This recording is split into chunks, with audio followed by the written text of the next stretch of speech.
Olá pessoal, tudo bem? Aqui é o professor Edson. Vamos dar continuidade hoje, aos conteúdos do primeiro ano, fazendo um gancho, com a área lá dos povos da antiguidade, Hoje a gente vai ver a parte dos fenícios, dos persas e dos hebreus. Lembrando que a apostila, ela tem capítulos específicos para cada povo, mas é muito curto, Não são conteúdos extensos. Portanto, a gente vai dar importância para os destaques, para as heranças culturais, para os legados históricos que acabaram deixando para a humanidade. Iniciando pelos fenícios, os fenícios se destacaram pelo aspecto comercial, pelo comércio marítimo, abundância de mercadorias, todo aquele trajeto que fazia, parte do Oriente Médio, o norte da África. Lembrando que a Fenícia, hoje, onde hoje fica o Líbano, na parte do Oriente Médio ali, mas se estendeu além daquele territóriozinho pequeno ali. O destaque para a cidade de Cartago, que chegou a ser uma das cidades mais ricas e prósperas do mundo antigo, e com todo o grande império também conheceu o seu declínio. Outros aspectos que também já foram mencionados em aulas anteriores, que devido à importância comercial, foi desenvolvida uma escrita mais prática para fazer as marcações comerciais, Então, inicialmente o alfabeto, os 29 caracteres, e depois vão ser apenas 22, que são as nossas consoantes hoje.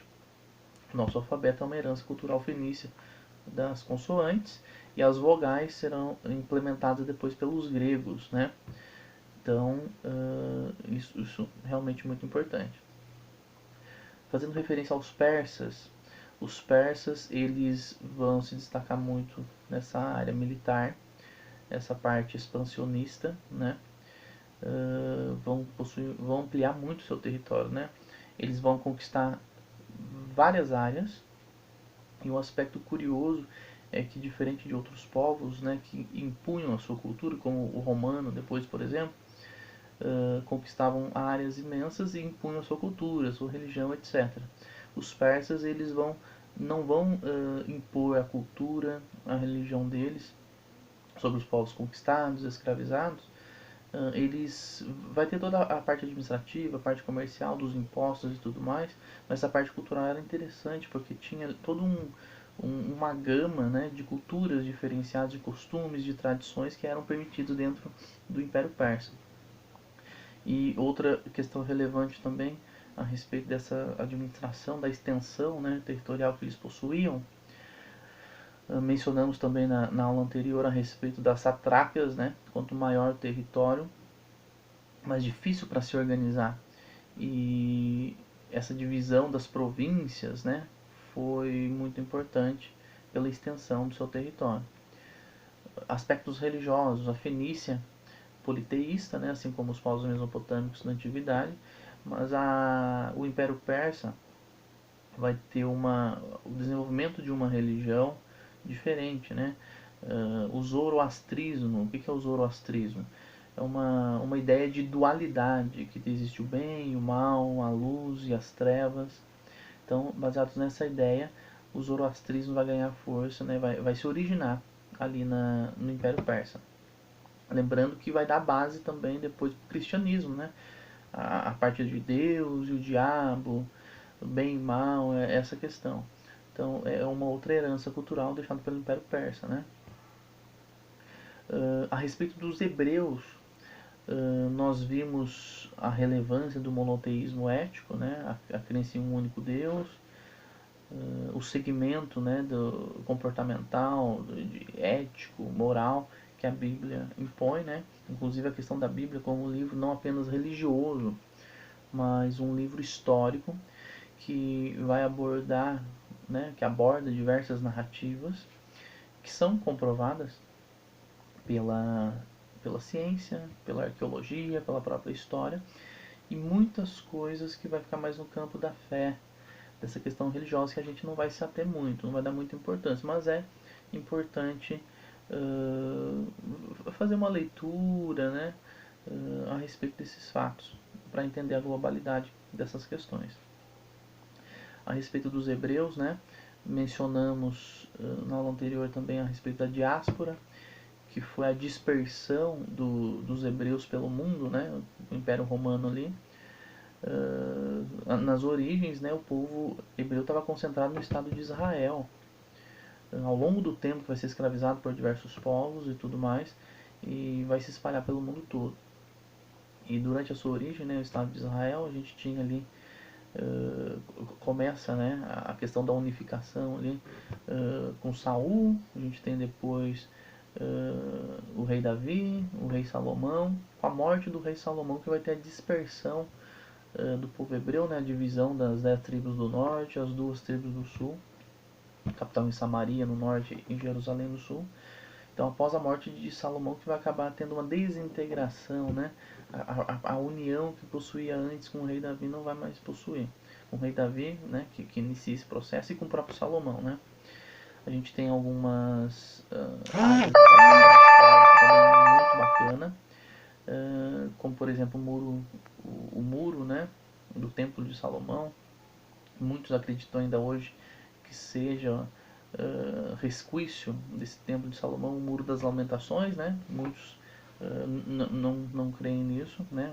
Muitos historiadores, estudiosos acreditam que as evidências não são do templo original.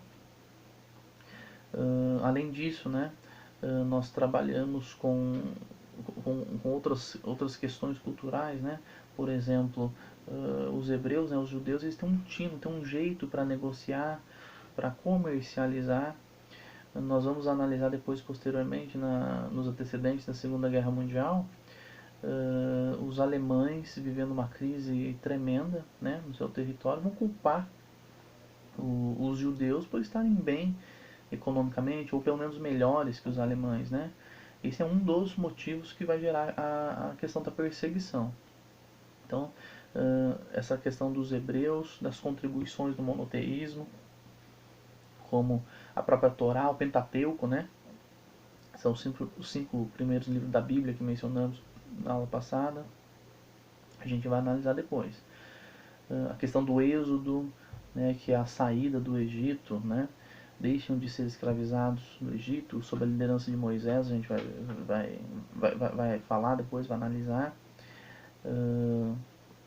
Mencionamos na aula anterior a respeito de Abraão, né, que foi quem começa, né, o início, é o responsável, né, por ir atrás da Terra Prometida, né.